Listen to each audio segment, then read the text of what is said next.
قطر مسلسل حیران کر رہا ہے۔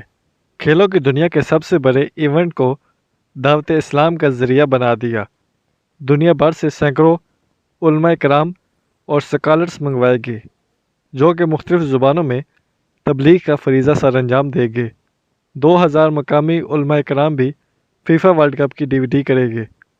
ملک بھر کی مساجد کے موزن تبدیل کر کے دلکش آوازوں والے موزن مقرر کر دیے گئے ہیں۔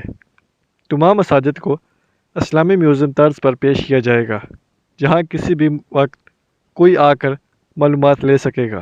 ملک بھر میں قرآنی آیات و احادیث اور تاریخ اسلام کو نمایاں کر کے فلیکس اور بل بورڈ لگائے گئے ہیں۔ قرآن مجید کے تراجم مختلف زبانوں میں اسلامی تاریخ و سیرت کی کتب بانٹی جا رہی ہے۔ ہر اسٹیڈیم میں نماز کی نمایاں جگہ ہوگی۔ ڈاکٹر ذاکر نائک سمیت عالمی مبلغین کو مدعو کیا گیا ہے جن کے لیے خصوصی سہولیات فراہم کی گئی ہے۔ قطر نے کہا ہے کہ LGBT کو ورلڈ کپ میں پروموٹ نہیں کیا جائے گا۔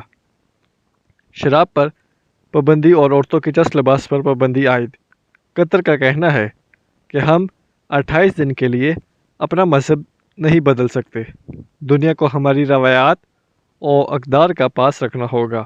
قطر نے ورلڈ کپ 2022 کے لیے جن چیزوں کی ہم تعریف کر سکتے ہیں: 1.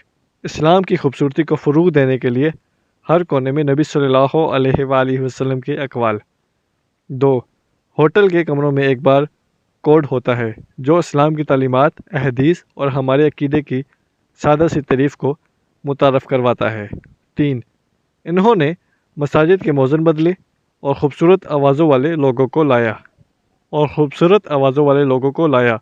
اذان کے لیے اسٹیڈیم میں مائکروفون لگائے۔ 4.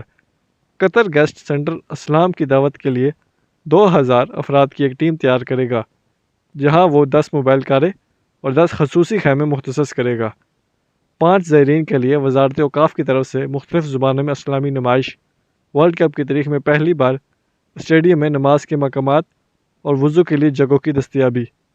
6. شراب پر پابندی عائد اور عورتوں کے چست لباس پر پابندی عائد، اور بہت کچھ۔ اللہ تعالیٰ ان کو اس میں برکت عطا فرمائے اور ان کی کوتاہیوں میں رہنمائی فرمائے۔